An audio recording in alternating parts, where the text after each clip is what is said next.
ডেঙ্গুর প্রকোপ যেমন বাড়ছে, সাথে ডেঙ্গুর বিস্তার রোধে নেই প্রশাসনের কার্যকর কোনো পদক্ষেপ।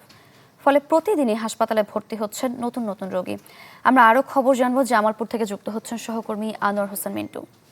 মিন্টু, ডেঙ্গুর প্রকোপ বাড়লেও প্রশাসনের কোনো কার্যকর পদক্ষেপ নেই। প্রশাসনের পক্ষ থেকে আসলে কি বলা হচ্ছে?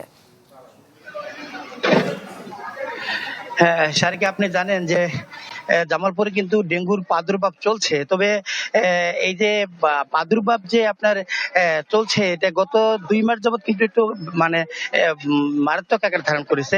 এই জেলায় ডেঙ্গুর যে প্রাদুর্ভাব, সেটা কিন্তু বর্তমানে জামালপুর, এই আমি আমার পেছনে যে দেখতে পাচ্ছেন, এই জামালপুর জেনারেল হাসপাতাল থেকে কিন্তু গত ২ মাসে ৫৮ জন রোগী কিন্তু এখানে ভর্তি হয়েছে। তবে ৫৩ জন রোগী কিন্তু ইতিমধ্যে এই হাসপাতাল থেকে তারা সুস্থ হয়ে বাড়িতে ফিরে গেছে। আর বর্তমানে এই হাসপাতালে ৪ জন এবং সরিষাবাড়ী উপজেলা স্বাস্থ্য কমপ্লেক্সে কিন্তু ১ জন রোগী ভর্তি আছে। তাছাড়া হাসপাতালের যে বহির্বিভাগ, সেই বহির্বিভাগ থেকেও কিন্তু প্রায় দিনই কিন্তু এই ডেঙ্গু রোগী আসছে এবং তারা কিন্তু পরীক্ষা নিরীক্ষা করে চিকিৎসা নিয়ে চলে যাচ্ছেন। জামালপুরের সিভিল সার্জন ডাক্তার আইজুল হক যেমনটি জানিয়েছেন যে টানা জ্বর বা ডেঙ্গু উপসর্গ নিয়ে কেউ যদি হাসপাতালে আসে, সাথে সাথে কিন্তু তার রক্ত পরীক্ষা করা হচ্ছে।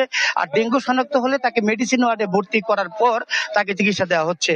তাছাড়া ডেঙ্গু রোগীদের যে পরীক্ষা নিরীক্ষা এবং চিকিৎসার জন্য জেলার প্রতিটি হাসপাতালে প্রয়োজনীয় কিট এবং স্যালাইন মজুত রাখার কথাও কিন্তু তিনি জানিয়েছেন।